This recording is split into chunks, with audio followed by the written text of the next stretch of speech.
बिस्मिल्लाहिर्रहमानिर्रहीम। अस्सलामुअलैकुम वरहमतुल्लाहि वबरकातुहू। आप समाअत फरमा रहे हैं निकाह व्लॉग सीरीज़ नंबर 7। इस वीडियो में हम आप हज़रात के सामने निकाह के हवाले से मुकम्मल इन्फॉर्मेशन बयान करेंगे। आज हम निकाह पढ़ाने के लिए गोहर सिटी मडीर की साइट अल फलाह हाउसिंग सोसाइटी में आए हुए हैं।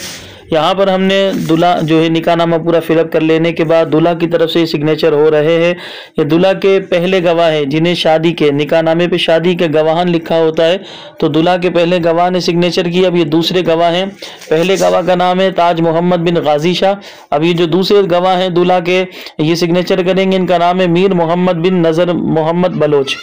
तो अब ये दूसरे जो गवाह हैं ये जो है इस पर सिग्नेचर करेंगे। याद रखें निकाह के 4 परत होते हैं या 4 फार्म होते हैं, सब पर जो है ये सिग्नेचर लेने होते हैं। दूल्हा की तरफ से 2 बंदे मुकर्रर किए जाते हैं जिन्हें शादी के गवाहान कहा जाता है या दूल्हा की तरफ से गवाह कहा जाता है।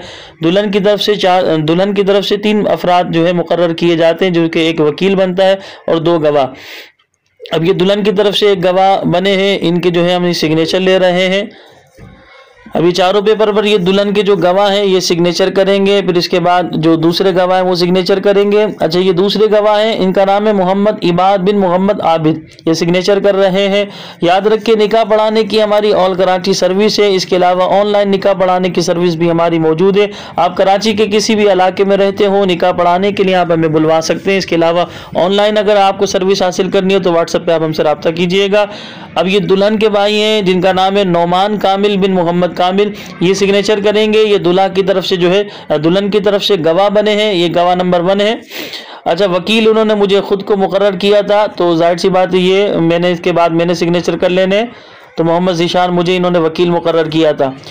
दुल्हन के ये भाई भी हैं नौमान कामिल, और ये दुल्हन की तरफ से गवाह जो है निकाहनामे पर बने। तो अच्छा, लोग ये भी मालूम करते हैं कि भाई को गवाह बनाया जा सकता है, तो याद रखिए महारिम ही को गवाह बनाया जाएगा, इन्हें ही गवाह वकील बनाया जाए, बहुत बेहतर होता है।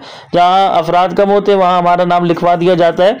अच्छा, अब हम जो है दुल्हन के पास इजाज़त लेने के लिए आए हैं। अब ये आपको नौमान भाई भी नज़र आ रहे हैं, दुल्हन के जो भाई हैं। इसी तरह यहाँ पर जो है दुल्हन के जो है रुफ़क़ा या दुल्हन के जो सरपरस्त वगैरह यहाँ सब मौजूद हैं। उनकी मौजूदगी में हमने यहाँ पर इजाज़त ली। इजाज़त ले लेने के बाद दुल्हन जो है ये सिग्नेचर कर रही है।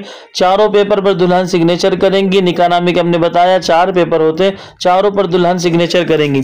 अब ये चारों पेपर पर सिग्नेचर करा लेने के बाद जाहिर सी बात है दुल्हन से इजाज़त लेने के बाद हम दूल्हा की तरफ जाएंगे। वहाँ पर निकाह का खुतबा पढ़ेंगे। निकाह का खुतबा पढ़ लेने के बाद जो है दूल्हा को तजदीद ईमान कराएंगे, और उसके बाद इजाब व कबूल के बाद ये दूल्हा से हम सिग्नेचर ले रहे हैं। वो तमाम मनाजिर तो हम रिकॉर्ड नहीं कर पाए, लेकिन ये दूल्हा से सिग्नेचर वाले मंजर को हमने रिकॉर्ड किया, तो ये हम आपको दिखा रहे हैं स्क्रीन पर। ये दूल्हा है जिनका नाम है दीन मोहम्मद बिन शेर मोहम्मद। ये जो है सिग्नेचर कर रहे हैं, और यहाँ दुल्हन के भाई यहाँ मेरे सामने मौजूद है नौमान भाई, इनकी मौजूदगी में ये सिग्नेचर हो रहे हैं। तो हमें अपनी दुआओं में याद रखिएगा। अस्सलामु अलैकुम व रहमतुल्लाह।